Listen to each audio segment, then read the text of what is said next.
अस्सलाम वालेकुम everyone, this is may Akbar. Hope so आप सब लोग ठीक होंगे और मेरी वीडियोस आपको पसंद आ रही होंगी।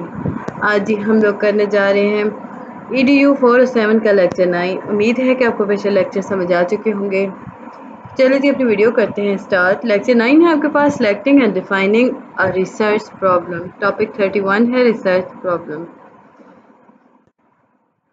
इसमें आपके पेपर रिलेटेड अगर हम बात करें तो ऐसा कुछ खास नहीं था इस टॉपिक के अंदर। नेक्स्ट टॉपिक 32 के अंदर आपके पास आता है जी टॉपिक ऑफ रिसर्च स्टडी। इसमें अगर हम देखें तो रिसर्च टॉपिक के बारे में बात की गई है। बेसिकली जब हम रिसर्च टॉपिक की बात करते हैं तो उसे मीनिंगफुल बनाने के लिए आपको 4 चीज़ों की ज़रूरत होती है। पहला है फिनोमेना, सेकंड है variable, third one is subject, fourth one is geographical location. Phenomena, हम लोगों ने रिसर्च टॉपिक की अगर हम बात करें तो आपके सामने आता है कि जब आप हम लोगों ने इस पूरे लेक्चर को स्टार्ट किया था, यानी लास्ट लेक्चर में हमने बात की थी, तो उसमें हमने बात किया था इफेक्ट की। हमने कहा था कि जब भी हम किसी रिसर्च टॉपिक को स्टार्ट करते हैं हम इफेक्ट की तरफ जाते हैं, देन इम्पैक्ट होता है, रिलेशनशिप और कंपैरिजन की तरफ जाते हैं। तो ये जो तीनों चारों चीज़ें हैं ना, ये फिनोमेना कहलाती हैं। यानी कि हम देखें कि जो चीज़ हमारी हेल्प कर रही होती है रिसर्च के एनालाइज करने में, उसे हम कहते हैं कि वो फिनोमेना है। अब इसमें कॉमनली यूज वर्ड हो रहे होते हैं ना फिनोमेना के लिए, that is affect, impact, analyse, वही चीज़ यानी comparison, then relationship and fourth one is descriptive.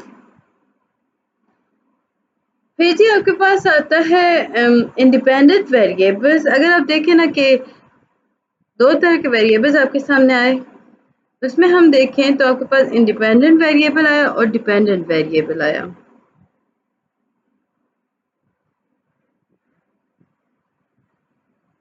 Further आपके पास ये इम्पोर्टेंट था कि इन दो इंडिपेंडेंट वेरिएबल्स के बाद हमारे पास नेक्स्ट स्टेप आता है इंडिपेंडेंट वेरिएबल्स को जब हम देखते हैं तो उसमें आपके पास दो तरह के मज़ीद प्रॉब्लम अराइज होते हैं, या यूँ कह लें कि दो वेरिएबल्स को फर्दर डिफाइन किया गया था इंडिपेंडेंट वेरिएबल्स की कैटेगरी के अंदर।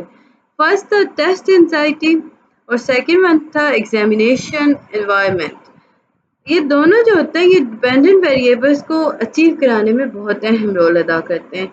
तो हमें पता चला कि इंडिपेंडेंट वेरिएबल्स जो होते हैं वो डिपेंडेंट वेरिएबल्स के साथ चलते हैं। वो क्या रहा होता है कि वो ऐसे रास्ते हैं जिन पर चल के आप डिपेंडेंट वेरिएबल्स की तरफ जा सकते हो। अगर हम वेरिएबल्स को देखें कि रिसर्च स्टडी के अकॉर्डिंग, तो आपको पता चलता है कि यहाँ पे ये वेरिएबल्स मल्टीपल इफेक्ट्स क्रिएट करते हैं, जैसे कि इफेक्ट ऑफ टेस्ट एंजाइटी हो गया, इफेक्ट ऑफ एग्जामिनेशन एनवायरनमेंट हो गया। अब जो एनवायरनमेंट एग्जामिनेशन एनवायरनमेंट और टेस्ट एंजाइटी होता है, इसके जो इंटरेक्शन होता है ना, वो क्रिएट होता है, देन ये वेरिएबल्स जो होते हैं उसे इफेक्टिवली आगे लेके चलते हैं। इसी तरह हम सेल्फ कॉन्फिडेंस की बात करते हैं। जब हम देखते हैं टेस्ट एंजाइटी और एग्जामिनेशन एनवायरनमेंट को, तो हमें पता चला कि सेल्फ कॉन्फिडेंस जो है ये इन्फ्लुएंस होता है इन दोनों से। टेस्ट एंजाइटी जो होती है ये कंट्रीब्यूट करती है डिपेंडेंट वेरिएबल्स के साथ, और सिमिलरली वो एग्जामिनेशन एनवायरनमेंट के अंदर भी काफ़ी कंट्रीब्यूट कर रही होती है, जिसके नतीजे में डिपेंडेंट वेरिएबल्स जो होते हैं वो इन्फ्लुएंस हो रहे होते हैं। इसी में अगर हम फर्दर देखें तो दो इंटरेक्शन आए। दोनों इंटरेक्शंस जो होते हैं स्टूडेंट के अचीवमेंट को काफ़ी ज़्यादा असरअंदाज करते हैं। अब वो दो क्या थे, टेस्ट एंजाइटी और एग्जामिनेशन एनवायरनमेंट। अब जो इंटरेक्शन हो रही होती है ना स्टूडेंट के अचीवमेंट में, सेल्फ कॉन्फिडेंस में, ये दोनों बहुत अहम रोल अदा करते हैं। लेक्चर 10 है आपके पास research aim and objective. Test anxiety को हम फर्दर इसमें लेके चल रहे हैं। तो टेस्ट एंजाइटी जो है वो अफेक्ट करती है डिफरेंट लेवल्स पर स्टूडेंट को डिफरेंटली। लाइक हम देखें तो मुख्तलिफ लेवल्स पे मुख्तलिफ अंदाज में वो अफेक्ट कर रही होती है। ग्रेड लेवल के अकॉर्डिंग देखें तो स्टूडेंट्स को जो वो टारगेट कर रही होती है वो स्पेसिफिक होता है, वो क्लियर होता है। तो ये जो स्पेसिफिक है ना प्रोसेस, इससे हमें क्या पता चलता है? हमें ये पता चलता है कि जो वेरिएबल्स होते हैं वो सब्जेक्ट ऑफ द स्टडी के रिलेट किए जाते हैं, लाइक वो अपने टारगेट के अकॉर्डिंग ही चलते हैं। टेस्ट वेरिएबल से हम स्पेसिफाई करते हैं, हम फोकस कर रहे होते हैं कॉन्टेक्स्ट को। इसमें हम स्पेसिफिक सब्जेक्ट की तरफ जा रहे होते हैं। एब्रीविएशन थी BISC, बाइस। तो ये है board of intermediate and secondary education. बहुत सारे लोगों को पता होगा, बट ये याद रखने के लिए आपके आसान कर दिया गया। अच्छा, यहाँ पे एक बात तय की थी, देखिए अगर 22 लाहौर लिखा है तो इसका मतलब है कि ये फोकस कर रहे हैं इंस्टीट्यूशंस को और स्टूडेंट्स को जो कि लाहौर बोर्ड के अंदर आते हैं। Like intermediate secondary education Lahore की बात की जा रही है। इसका ये मतलब नहीं है कि आप पूरे पाकिस्तान के इंस्टीट्यूशंस को इसके अंदर ले जाओ। इसमें 4 एलिमेंट्स होते हैं जी, आपके पास आते हैं टाइटल के अंदर, that is research problem, variables, population और जियोग्राफिकल लोकेशन। देन आप आसानी से विजुलाइज कर सकते हो, अंडरस्टैंड कर सकते हो फोकस और स्कोप ऑफ रिसर्च को। जब हम जियोग्राफिकल लोकेशन कंपोनेंट्स की बात करते हैं तो उसमें आपके पास वो रीजन आ गए जिनको आप स्टडी कर रहे होते हो। इसमें आप डिफाइन कर रहे होते हो स्कोप ऑफ रिसर्च, इसमें आप क्लैरिफाई कर रहे होते हो टारगेट पॉपुलेशन को, इसमें आप प्रोवाइड कर रहे होते हो कॉन्टेक्स्ट। अब ये जो कॉन्टेक्स्ट होता है ये फिनोमेना के अकॉर्डिंग होता है और हम शुरुआत में फिनोमेना को देख चुके हैं, लाइक उसमें क्या क्या चीजें पाई जाती हैं। क्वेश्चन आता है कि आप जी characteristics of good research problem बताओ।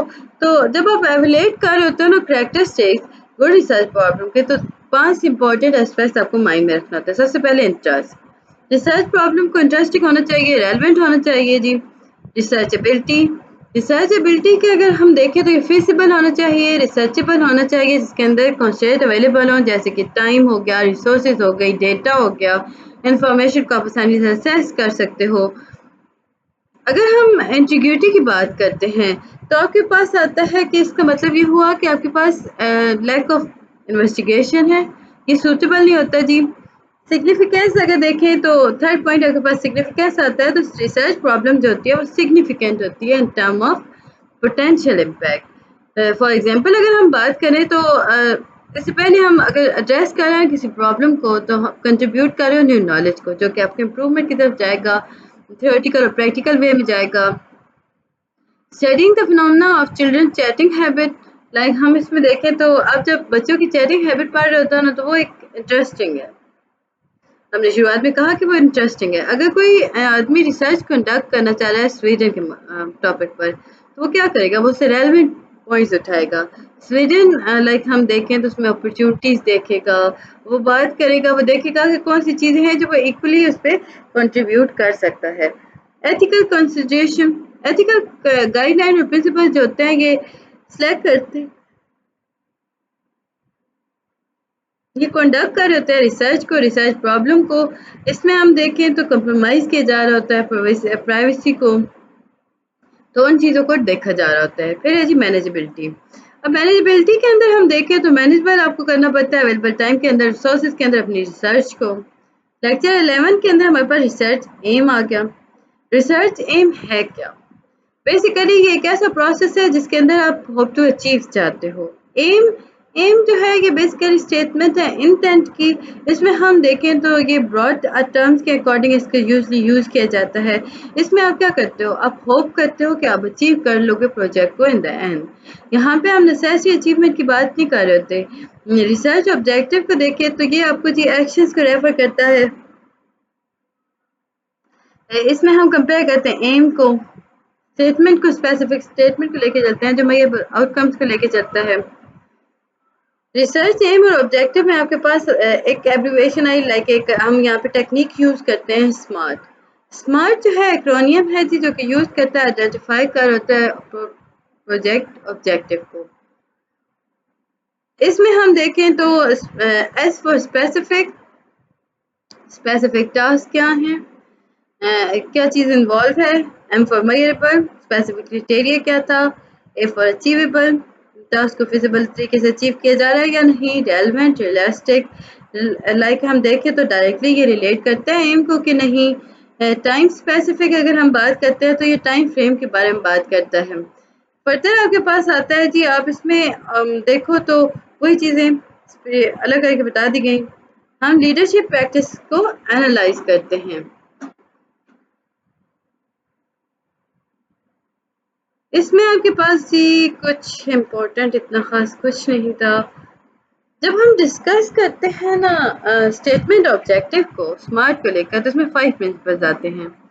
आप रिसर्च क्वेश्चंस को हाइपोथेसिस के अकॉर्डिंग ब्रेक डाउन करते हो। रिसर्च क्वेश्चंस जो होते हैं ये यूजुअली किए जाते हैं जिनके अंदर आप स्टेट्स करते हो, इन्फ्रेंशियल स्टेट्स की तरफ जाते हो। इसमें लाइक हम इसमें देखें, आप इसमें इन्वॉल्व नहीं होते हो। लाइक आप इसमें क्या करते हो, कलेक्ट कर रहे हो डेटा को, आप वो चीज़ें पता करते हो जिसके अकॉर्डिंग आपके पास डेटा आ जाए।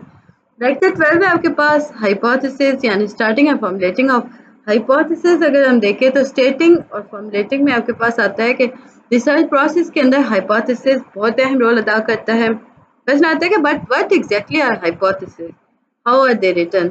जब हम प्रॉब्लम की बात करते हैं तो अब जब प्रॉब्लम आ गई, ह्यूमन माइंड के अंदर आ गई, नेचुरल है कि आप उसके सोल्यूशन की तरफ जाओगे। आपका माइंड जो होगा वो रिस्पेक्टिव होगा, लाइक वो रॉन्ग और राइट से हटकर वो सोल्यूशन की तरफ जाएगा। इसमें अगर हम क्लियर करें तो हाइपोथेसिस क्या करता है, ये डिफाइन करता है जी टेंटेटिव स्टेटमेंट को, ये प्रपोज करता है सोल्यूशन को रिसर्च प्रॉब्लम के अकॉर्डिंग, ये प्रायर नॉलेज, रीडिंग और एक्सपीरियंस के बेस होता है। इंडिविजुअल जो होता है वो स्टार्ट करता है थिंकिंग पॉसिबल सॉल्यूशंस के अकॉर्डिंग। प्रॉब्लम आ गई, अब वो थोड़ी देर बैठेगा, फर्दर क्या करेगा। कुछ लोग तो जल्दी जल्दी रिस्पॉन्ड कर रहे होते हैं, वो फौरन से सॉल्यूशंस की तरफ जाते हैं, मुख्तलिफ आइडियाज़ लेके आते हैं ताकि उन्हें सॉल्व किया जा सके। अब ये जो मुख्तलिफ आइडिया होते हैं या हैज़र्ड आइडिया होते हैं ना, ये हाइपोथेसिस के अंदर काफ़ी अहम रोल अदा करते हैं। लाइक हम कहें ना कि साइंस के अकॉर्डिंग तो हाइपोथेसिस के अंदर हम देखें तो ये रैंडम हैज़र्ड आइडियाज़ नहीं होते, ये फॉर्मुलेट बेस्ड आइडियाज़ होते हैं जो कि रेलेवेंट इंफॉर्मेशन लेके चलते हैं, टू द पॉइंट बात करते हैं। इस पे चल के आप देखते हो कि किस तरह हम इसे फॉर्मुलेट कर सकते हैं। इंडक्टिव हाइपोथेसिस और डिडक्टिव हाइपोथेसिस दो टाइप्स आपके पास आ गए। इंडक्टिव हाइपोथेसिस जो होता है ये फॉर्मुलेट करता है स्पेसिफिक ऑब्जर्वेशन को। इसमें हम एक्सपीरियंस की तरफ जाते हैं, प्री एग्जिस्टिंग थ्योरीज को देख रहे होते हैं। लाइक इंडक्टिव में हम प्री एग्जिस्टिंग थ्योरीज को नहीं देखते, हम इसमें स्पेसिफिक ऑब्जर्वेशन एक्सपीरियंस की तरफ जाते हैं कि ग्राउंड लेवल पे डिराइव किया जाता है, पर्सनल स्पेसिफिक एक्सपीरियंस के अकॉर्डिंग होता है। यह हाइपोथेसिस जो होता है ये एड्रेस करता है प्रॉब्लम को जो कि डायरेक्टली रिलेट नहीं करता थ्योरी टेस्ट को। डिडक्टिव हाइपोथेसिस जो होता है ये फॉर्मुलेट बेस होता है, ये प्री एस्टेब्लिश थ्योरीज को लेके चल रहा होता है। इसमें हम देखें तो डिडक्टिव हाइपोथेसिस के अंदर रिसर्चर जो होता है वो जनरलाइज यानी जनरलाइजेशन से रिसर्च स्टार्ट करते हैं और स्पेसिफिक सिचुएशन की तरफ जाते हैं। इंडक्टिव और डिडक्टिव की तरफ नहीं जा रहा होता। लाइक इसमें हम देखें तो ये हर चीज़ को टेंटेटिव सोल्यूशन के अकॉर्डिंग लेके चलता है। रिसर्चिंग हाइपोथेसिस जो है वो क्लासिफाई करता है स्टेटमेंट के अकॉर्डिंग। 3 टाइप्स होती हैं जी हाइपोथेसिस की, फर्दर, नॉन डायरेक्शनल, डायरेक्शनल और null hypothesis. Non directional hypothesis जो है ये एक्नॉलेज करता है एग्जिस्टेंस ऑफ रिलेशनशिप वेरिएबल्स के अंदर, ये स्पेसिफाई नहीं करता डायरेक्शंस को रिलेशनशिप के अकॉर्डिंग। इसमें हम देखें तो ये वेरिएबल्स को ग्रेटर और लेसर स्टेट्स नहीं कर रहा होता, इसमें हम बेटर और वर्स जा रहे होते हैं। लाइक हम इसमें देखें तो ये अहेड और बिहाइंड की तरफ नहीं देख रहा होता, बल्कि ये सिंपली सजेस्ट करता है कि डिफरेंस और रिलेशनशिप जो है वो एग्जिस्ट करते हैं without specific duration. Directional hypothesis जो होता है ये एक्नॉलेज सिंपल नहीं करता एग्जिस्टेंस ऑफ रिलेशन को, बट ये स्पेसिफाई करता है डायरेक्शन को। इसमें हम वेरिएबल्स को लेके चलते हैं। अब ये वेरिएबल्स जो होते हैं ये परफॉर्म करते हैं गुड और बेटर और वर्स को।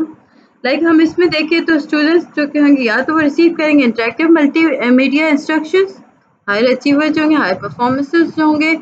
इसमें हम गुड और वर्स की तरफ जाते हैं। नल हाइपोथेसिस जो होता है ये सिग्निफिकेंस डिफरेंस नहीं रखता, रिलेशनशिप वेरिएबल्स को नहीं देख रहा होता। इसमें हम अज्यूम करते हैं कुछ भी चीज़ आप जब भी ऑब्जर्व कर रहे होते हो उसमें डिफरेंस क्या है, रिलेशनशिप क्या है। इसमें हम रैंडम वेरिएशंस के बारे में बात करते हैं। इसमें हम देखें तो इसमें लाइक प्रीवियस एग्जाम्पल हमने नल हाइपोथेसिस के अकॉर्डिंग अगर उस को देखे तो इसमें कोई डिफरेंस नहीं पाया जाता, इसमें अचीवमेंट की बात नहीं की जा रही होती स्टूडेंट्स की। क्वेश्चन आता है क्राइटेरिया ऑफ स्टेटिंग हाइपोथेसिस लिखें तो आप सिंपल पॉइंट्स लिखोगे, एलिमिनेट अननेसेसरी वर्ड्स, एलिमिनेट कर दीजिए unnecessary words, use clear language करें, नोवेल्टी इन लैंग्वेज रखें, choose the appropriate type of hypothesis, specify the variables. उम्मीद है कि आपको ये सारी चीज़ें समझ आ रही होंगी। काइंडली मेरे चैनल को लाइक और सब्सक्राइब जरूर कर दीजिएगा, वीडियो को एंड तक देखा करें। हाइपोथेसिस जो होता है उसमें 2 वेरिएबल्स होते हैं जो अलाइन करते हैं जी स्टैटिक्स को। इसमें हम हाइपोथेसिस जो होता है वो इंडिकेट करता है इन्फ्रेंशियल टेस्ट को जो कि रेलेवेंट होता है एनालिसिस के लिए। इसमें हम देखते हैं कि आया जो एनालिसिस प्रोसेस है वो रेलेवेंट है या नहीं। 2 तरह के हम तरीके इसमें देख रहे होते हैं। रिसर्चर जो होता है वो इंश्योर कर रहा होता है करेक्ट रिसर्च डिज़ाइन को, प्रॉपर सैम्पलिंग को। करेक्टर स्टेक्स क्वालिटेटिव और क्वांटिटेटिव रिसर्च की। हाइपोथेसिस जो होता है ना वो एसोसिएट करता है क्वांटिटेटिव रिसर्च को। क्वांटिटेटिव रिसर्च जो होती है ये फॉर्मुलेट करती है हाइपोथेसिस को, देन वो उसे टेस्ट करवाती है एम्पेरिकल डेटा को। On the other hand qualitative research जो होती है वो गैदर करती है हाइपोथेसिस को, जनरेट करवाती है, देन वो थ्योरीज को एक्सप्लोर करवाती है, अंडरस्टैंड करवा रही होती है फिनोमेना को। क्वालिटेटिव रिसर्च जो होती है वो टिपिकली इन्वॉल्व कर रही होती है, लाइक हम देखें तो वो इन्वॉल्व नहीं होती है हाइपोथेटिकल स्टेटमेंट के अंदर, वो अनकॉमन होती है रिसर्चेस को लेकर। इसमें हाइपोथेसिस और क्वेश्चन जो होते हैं वो starting point of inspiration understanding की तरफ जाते हैं। क्वालिटेटिव रिसर्च जो होता है ये रोल प्ले करता है हाइपोथेसिस के अंदर डिफरेंट। इसमें हम डिफरेंस की बात कर रहे होते हैं, ये एक्सप्लेनेटरी स्टेटमेंट के अकॉर्डिंग चलता है। लेक्चर 13 लेक्चर 13 आपके पास इम्पोर्टेंट जो नहीं था, उसमें इतना इम्पोर्टेंट कुछ इतना खास नहीं था, जो था वो हम उसे डिस्कस कर लेते हैं। लिटरेचर रिव्यू, 4 मेन थिंग्स हैं जी लिटरेचर रिव्यू की।